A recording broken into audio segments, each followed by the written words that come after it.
Iran ಇಂಧನ ಮೂಲ ಸೌಕರ್ಯಕ್ಕೆ ಭಾರೀ ಹಾನಿ. ಜಾಗತಿಕ ತೈಲ ಮಾರುಕಟ್ಟೆಯಲ್ಲಿ ಹೆಚ್ಚಿದ ಆತಂಕ.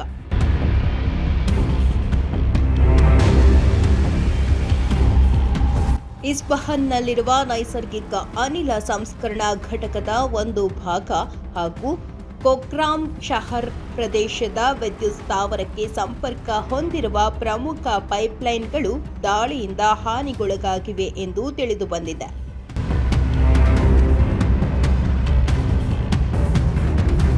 ಮಧ್ಯಪೂರ್ವದಲ್ಲಿ ನಡೆಯುತ್ತಿರುವ ಉದ್ವಿಗ್ನ ಪರಿಸ್ಥಿತಿ ದಿನದಿಂದ ದಿನಕ್ಕೆ ಗಂಭೀರ ಸ್ವರೂಪ ಪಡೆದುಕೊಳ್ಳುತ್ತಿದ್ದು, ಈ ನಡುವೆ ಇತ್ತೀಚಿನ ವಾಗ್ದಾಳಿಗಳ ಹಿನ್ನೆಲೆಯಲ್ಲಿ ಇರಾನ್ ಇಂಧನ ಮೂಲ ಸೌಕರ್ಯಕ್ಕೆ ಹಾನಿ ಉಂಟಾಗಿದೆ ಎಂಬ ಸುದ್ದಿಗಳು ಕೇಳಿಬರುತ್ತಿವೆ.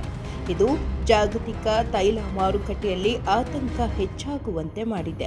ಈ ವರದಿ ಇನ್ನೂ ಅಂತಾರಾಷ್ಟ್ರೀಯವಾಗಿ ದೃಢಪಡಿಸದಿದ್ದರೂ ಪರಿಸ್ಥಿತಿಯ ತೀವ್ರತೆಯನ್ನು ಸೂಚಿಸುವ ಮಹತ್ವದ ಬೆಳವಣಿಗೆಯಾಗಿ ಪರಿಗಣಿಸಲಾಗಿದೆ. ಅರೆ ಅಧಿಕೃತ ಇರಾನಿನ ಸುದ್ದಿ ಸಂಸ್ಥೆ ಮಂಗಳವಾರ ಮುಂಜಾನೆ 2 ಇಂಧನ ತಾಣಗಳ ಮೇಲೆ ವೈಮಾನಿಕ ದಾಳಿ ನಡೆದಿದೆ ಎಂದು ವರದಿ ಮಾಡಿದೆ. ಈ ವರದಿಯ ಮಾಹಿತಿಯ ಪ್ರಕಾರ ಇಸ್ಫಹಾನ್ನಲ್ಲಿರುವ ನೈಸರ್ಗಿಕ ಅನಿಲ ಸಂಸ್ಕರಣಾ ಘಟಕದ ಒಂದು ಭಾಗ ಹಾಗೂ ಕೊಗ್ರಾಮ್ ಶಹರ್ ಪ್ರದೇಶದ ವಿದ್ಯುತ್ ಸ್ಥಾವರಕ್ಕೆ ಸಂಪರ್ಕ ಹೊಂದಿರುವ ಪ್ರಮುಖ ಪೈಪ್ಲೈನ್ಗಳು ದಾಳಿಯಿಂದ ಹಾನಿಗೊಳಗಾಗಿವೆ ಎಂದು ತಿಳಿದುಬಂದಿದೆ.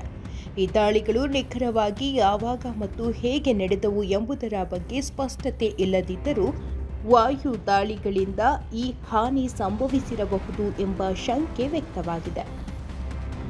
ಈ ಹಿನ್ನೆಲೆಯಲ್ಲಿ ಇರಾನ್ ನೀಡಿರುವ ಇತ್ತೀಚಿನ ವರದಿ ಮತ್ತಷ್ಟು ಆತಂಕ ಹುಟ್ಟಿಸಿದೆ. ಈ ಬೆಳವಣಿಗೆಗೆ ಸಂಬಂಧಿಸಿದಂತೆ ಅಮೆರಿಕ ಮತ್ತು ಇಸ್ರೇಲ್ ಯಾವುದೇ ಅಧಿಕೃತ ಪ್ರತಿಕ್ರಿಯೆ ನೀಡಿಲ್ಲ. ಆದರೆ ಈ ಪ್ರದೇಶದಲ್ಲಿ ನಡೆಯುತ್ತಿರುವ ಸಂಘರ್ಷದಲ್ಲಿ ಇಂಧನ ಮೂಲ ಸೌಕರ್ಯಗಳನ್ನು ಗುರಿಯಾಗಿಸಿರುವುದು ಒಂದು ತಂತ್ರದ ಭಾಗವಾಗಿರಬಹುದು ಎಂಬ ಅನುಮಾನ ಹೆಚ್ಚುತ್ತಿದೆ.